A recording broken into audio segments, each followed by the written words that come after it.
Empat pasang kandidat akan bertarung di Pilkada Jawa Barat. Masing-masing pasangan calon punya strategi program untuk memajukan bumi Pasundan. Seperti bakal calon wakil gubernur Jawa Barat Ilham Habibie yang mengaku akan fokus pada 3 prioritas jika terpilih nanti. Apa saja kita akan bahas langsung bersama bakal calon wakil gubernur Jawa Barat. Saat ini sudah menjadi calon wakil gubernur Jawa Barat Ilham Habibie. Sebelumnya kami juga sudah mencoba untuk mengundang kandidat lain untuk berpartisipasi malam hari ini namun berhalangan hadir. Pak Ilham, selamat malam dengan Friska di sini. Selamat malam, Assalamualaikum. Apa Waalaikumsalam warahmatullahi wabarakatuh. Kabar baik, semoga sehat juga Pak Ilham. Nah, pertama-tama selamat dulu. Karena akhirnya sudah ditetapkan menjadi calon wakil gubernur Jawa Barat. Nah, bicara soal program, kan ada banyak program yang dibawa oleh masing-masing pasangan calon. Tapi apa yang jadi pembeda pasangan Syahiku dan Ilham, Pak Ilham?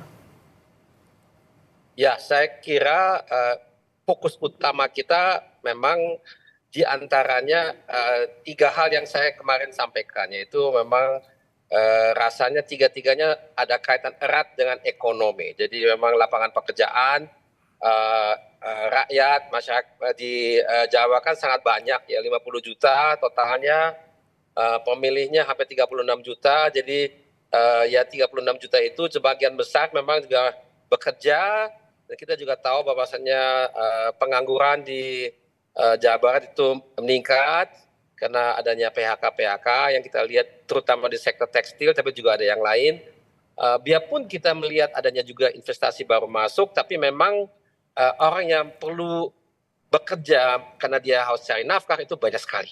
Dan itu harus menjadi fokusnya. Jadi itu juga harus didukung dengan pendidikan yang mumpuni, dan itu adalah bagian dari program yang kita akan jalankan. Karena memang adanya masalah-masalah lain seperti terkait dengan kesehatan dan juga dengan keamanan atau juga pinjol, judol itu ada kaitan erat dengan ekonomi. Nah, yang terakhir memang UMKM. UMKM itu tulang punggung daripada ekonomi kita, itu memberikan nafkah kepada lebih dari 90% orang yang bekerja. Jadi itu saya kira penting sekali.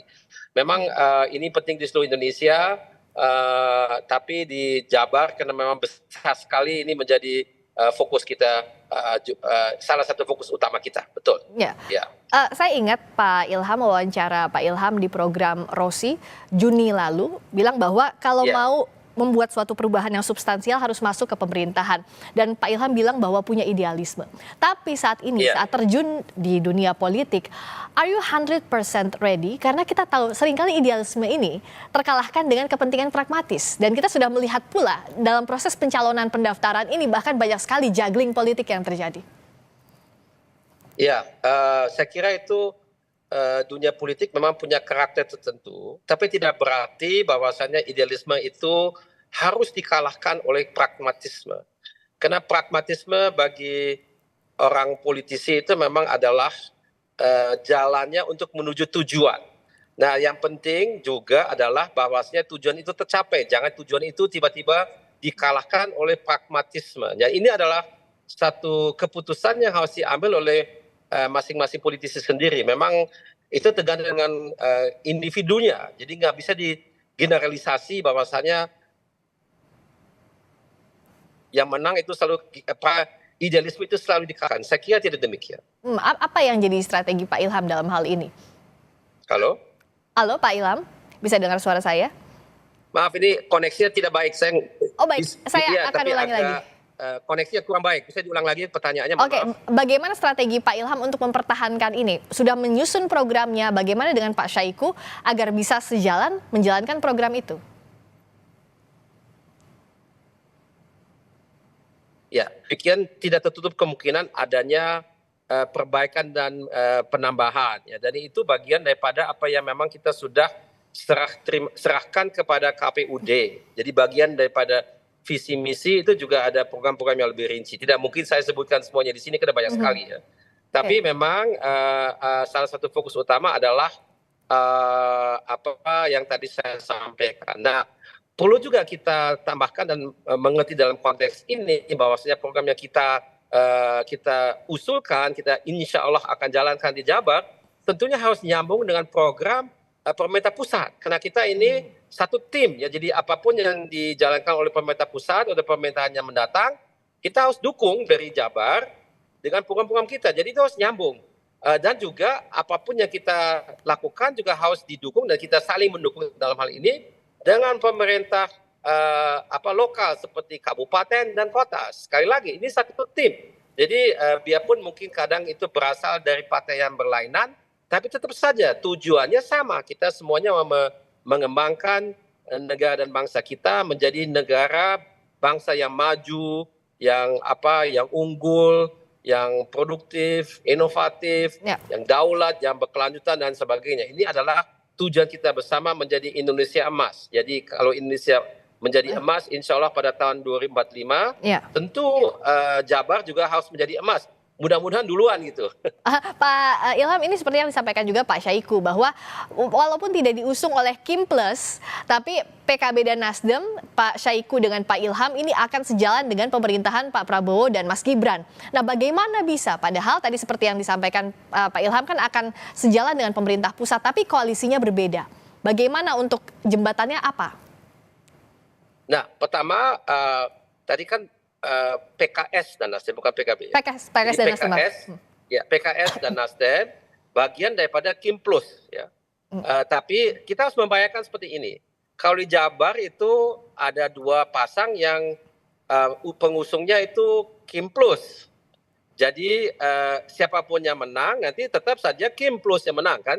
Jadi oleh karena itu dan saya kira oleh karena itu memang ada keterkaitan langsung dengan apa yang dijalankan, diputuskan oleh pemerintah pusat gitu ya. Jadi dan itu memang karena Jabar itu adalah provinsi yang sangat besar, hampir 20% daripada Indonesia dengan 50 juta dari 280 juta penduduk, jadi dampaknya besar gitu ya. Jadi memang menurut saya itu harus otomatis seperti itu ya, karena harus mendukung apa yang kita ingin capai sebagai negara dan bangsa sebagai secara nasional. Gitu.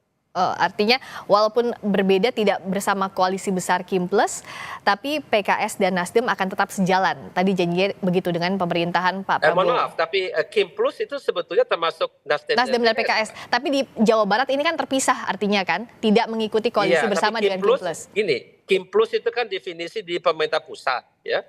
Jadi Kim yang tadinya mengusung Presiden Prabowo dan Wakil Presiden Gibran itu kan Kim. Nah, ditambah dengan beberapa partai dari partai-partai lain yang tadinya semula tidak mendukung kandidat yang lain menjadi Kim Plus. Itu di pemerintah pusat. Nah, Kim Plus itu kalau di daerah kadang memang dia berstatus sebagai Kim Plus, kadang tidak, tapi tetap saja di level pemerintah pusat Kim Plus gitu. Oke, nah tapi kan saat terjun ke kontestasi tujuannya adalah menang. Nah di sisi lain ada bagian dari Kim Plus yang punya 15 kurang lebih partai politik yang akan melawan, jadi lawan dari Pak Ilham bersama Pak Syahiku. Nah apa strateginya kita akan bahas calon wakil gubernur Jawa Barat Ilham Habibie. Pak Ilham, walaupun di tingkat pusat sama-sama Kim Plus, PKS, Nasdem dan koalisi lainnya, tapi kan kalau di daerah ini terpisah-pisah seringkali, termasuk di Jawa Barat. Tapi namanya kontestasi pasti pengen menang tujuan akhirnya. Nah, apa strategi dari PKS dan Nasdem menghadapi koalisi gemuk yang mengusung Kang Deddy Mulyadi? Ya, pertama yang harus kita ingat, Pilgub itu dan sama dengan Pilpres kan itu pemilihan mengenai tokoh gitu ya. Jadi partai penting sebagai mesin yang memang melaksanakan kampanyenya, tapi yang ditawarkan adalah tokohnya, gitu ya. Jadi itu penting dan kita juga harus lihat. Jadi partai-partai ini kan ada komposisi daripada timnya yang berbeda-beda, ya. Dan kalau kita lihat partai-partainya kan kita juga harus lihat dalam konteks Jawa Barat, gitu ya. Jadi tergantung dengan provinsinya, jadi struktur dari partai dan juga itu berbeda dari provinsi ke provinsi, jadi tidak bisa disamaratakan. Jadi itu yang saya ingin sampaikan di sini. Jadi memang kelihatan di sini ada dua tim yang berbeda. Satu itu tadi dengan 13 partai, satu dengan 3 partai, dan ada 2 lagi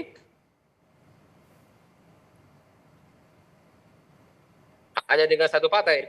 Ini kita tidak bisa mengukur itu hanya dari jumlah partai yang Baik. yang mendukung. Itu memang biarpun itu adalah indikasi mengenai struktur yang akan ke lapangan, tapi ada kriteria-kriteria lainnya juga yang juga menentukan betapa efektif struktur tersebut.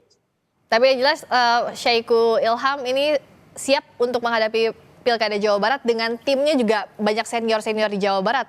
Salah satunya ada Kang Ahmad Heriawan, ada juga Kang Saan Mustafa. Betul. Jadi lebih percaya diri kah? Betul sekali. Ya memang Kang Aher atau Ahmad Heriawan, beliau sudah bersedia menjadi ketua tim pemenangan sebagai mungkin jurkam yang paling senior gitu ya. Jadi itu memang sudah kemarin disepakati saya kira. Baik, terima kasih atas waktunya Pak Ilham yang juga sudah mengikuti tes kesehatan hari ini. Semoga hasilnya baik dan dilanjutkan dengan tahapan-tahapan selanjutnya termasuk nanti akan kampanye keliling Jawa Barat. Terima kasih banyak Pak Ilham Habibie atas waktunya. Selamat Selamat malam, sampai jumpa lagi.